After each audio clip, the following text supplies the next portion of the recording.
حضور اس نے یہ پروگرام بنایا ہے۔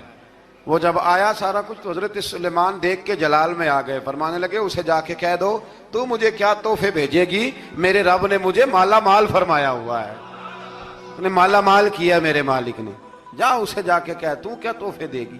جب رب دیتا ہے تو پھر کوئی کمی نہ وہ نہیں چھوڑتا۔ بندے کیا دے سکتے ہیں، بندے تو بیچارے 10 دے کے تو 10 دن ان کی آنکھیں نہیں کھلتی۔ فرمایا مجھے اللہ نے جو دیا ہے کیا بات ہے اس کے دینے کی، تو فرمایا اسے کہو یا فرما بردار ہو کے آ جائے یا جنگ کے لیے تیار ہو جائے، ہم اسے اس کے شہر سے ذلیل کر کے نکال دیں گے۔ اس نے جا کے جب پیغام دیا تو اور ان لوگوں نے بھی آ کے بتایا کہ وہاں تو ہم عجیب منظر دیکھ کے آئے ہیں کہ جانور بھی ہاتھ باندھے کھڑے ہیں، وہاں تو جنات، سرکش جنات کھڑے ہیں، وہ بادشاہ نہیں وہ نبی ہیں، وہ جو 500 غلام اور 500 کنیزیں گئی تھی، حوال سنایا آ کے۔ تو ملکہ بلقیس نے پھر خط لکھا کہ میں فرما بردار ہو کے آ رہی ہوں، معنی کیا ہے میں کلمہ پڑھنے کے لیے آ رہی ہوں۔ تو حضرت سلیمان نے کہا بھئی اب اس طرح کرو، ذرا فرش بچھاؤ۔ انہوں نے فرش بچھایا، اس طرح کا کہ اوپر فرش تھا، نیچے مچھلیاں تیر رہی تھیں، لگ رہا تھا دریا ہے، ڈیوٹی لگا دی، جنات نے بچھا دیا۔ ادھر حضرت سیدنا سلیمان فرمانے لگے اب چونکہ مان کے آ رہی ہے تو اسے اپنی نبوت کی علامتیں بھی دکھانی ہیں۔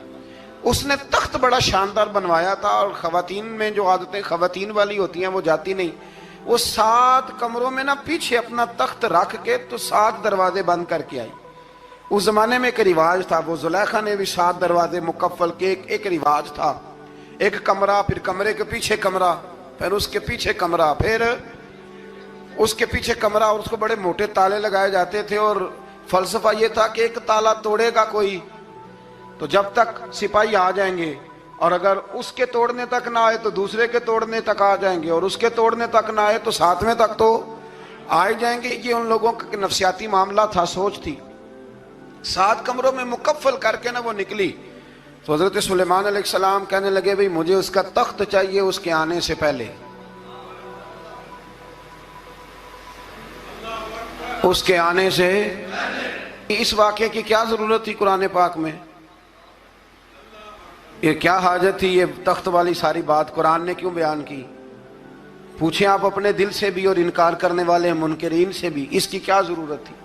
وہ جو کہتے ہیں جی ولی کی کرامت کی کیا ضرورت ہے، سیدھی سیدھی نماز پڑھو، روزہ رکھو، حج کرو، زکوٰۃ دو، تو پوچھو ان سے ایک سورت نمل کے اندر اس ساری تفصیل کی کیا ضرورت تھی؟